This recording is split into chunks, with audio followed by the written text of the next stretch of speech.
Hey guys, Evil Panda here, and today I'm doing a review of Omerta City of Gangsters.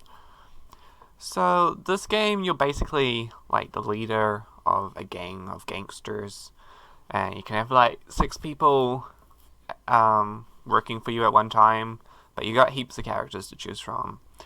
And basically, there's combat, which you can have 4 people in, and it's like turn-based combat. I think probably something really similar to it would be XCOM, if you've ever played that. It's kind of similar to it, but they've added in this like world town sort of thing, which I'm showing you like right now, so where you can like build buildings to earn money, and then you can use the money to buy extra weapons for your people, as well as completing the missions for all the different levels. So basically, all you do is there will be some sort of problem, like you need more beer or liquor or guns, and then you have to get that amount to complete the mission or build some random building. Basically, it's pretty similar on most of the stages. I mean, there is quite a bit of like different storyline, I guess, but really you're just doing the same thing like multiple times in different map layouts. But I mean, I thought this game wasn't too bad. The stages are so long though. I think like every stage takes almost an hour to finish, just because it's just like sitting there watching, waiting for your money to get to a certain point, or waiting for something to accumulate so that you can complete your mission. It does take a while, but I mean it's fun because there's still like combat and stuff, which just keeps it interesting. So you're not necessarily always having to sit there, because you can kind of like cheat your way through a quest if you were to steal from someone or commit some kind of criminal act, and then you've also got to keep the cops off you, because the more crimes you commit, the more cops get angry at you, and then they start an investigation, and if you can't pay them off or get rid of the cops in time, you'll basically like lose the game. As well as if you lose on some of the battles, then you lose the game. But when you're setting up the game, you can choose whether you want like autosave to happen after you complete like a battle or change scenes or something, or you can have your autosave only do it after every campaign's completed or main level. So I think there's quite a lot of. I think there's 3 main DLC stages to this game. One of them I absolutely hated, and I would highly recommend not buying it, which I think was like Damsel in Distress or something. It's one about this girl called Anna. It was such a boring stage. I had trouble just like sitting through it. It was just so slow and boring. But the other 2 DLC stages I really liked. I thought they were really well done. So the main storyline to this game is pretty basic. You're just fighting off rival gangs trying to become I think they call it like Don Corleone or something, which is basically the boss of all bosses. So you become this person, and basically it's just your journey through it all. And there's a couple of twists and turns. The story, I don't think this game is very heavily centered on story. It's more about the gameplay sort of thing. But still, I thought it was a really good game.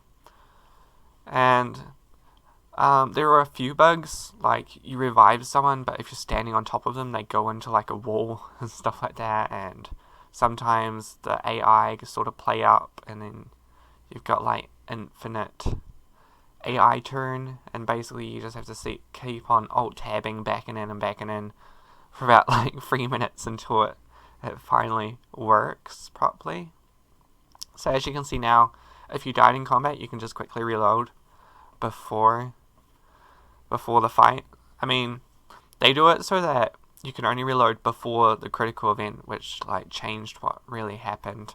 So in this one, I died in a battle, so then I can reload to the before the battle, but like I can't reload and choose different people to be in my squad. So you really, if you like getting completely stuck, you'd probably have to go back quite far and then work your way back forward, just to choose different characters, which is kind of annoying.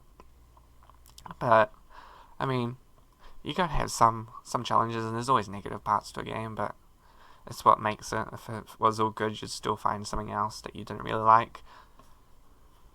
The weapons in this game I didn't really like. Like there's shotguns, Tommy guns, snipers, pistols, knives, baseball bats, and fists. But I don't know. The Tommy guns seem kind of pathetic, but they're really useful for some stages. The sniper rifles are alright, but they use so much attack points that sometimes they're just kind of pathetic, especially if your sniper is like a really low level character and they just tend to miss most of the time.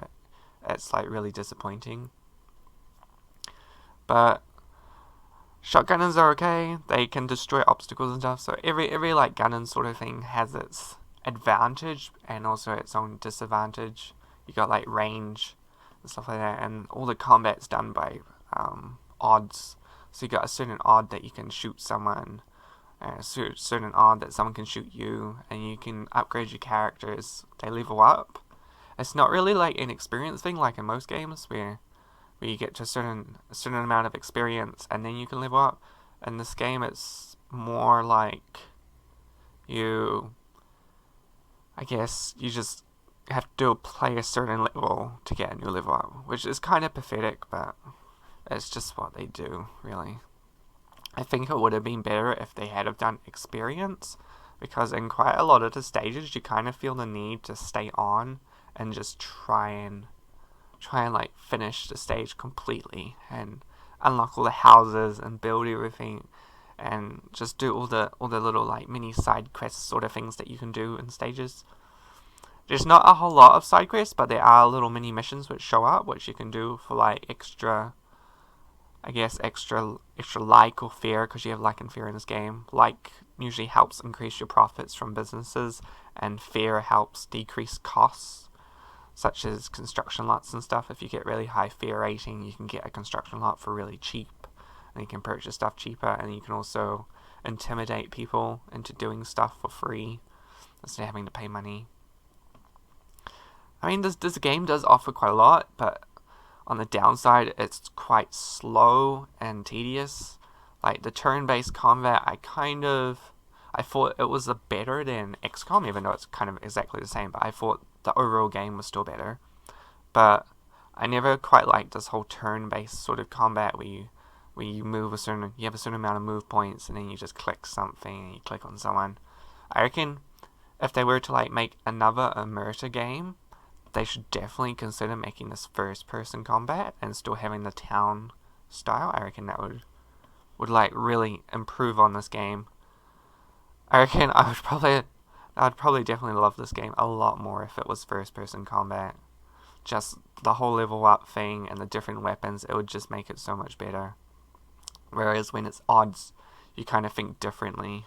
It's not more about how you enjoy fighting. It's more about which weapon has the greatest chance of hitting someone and doing the most damage. But apart from that, this game's really good. I'd say I'd probably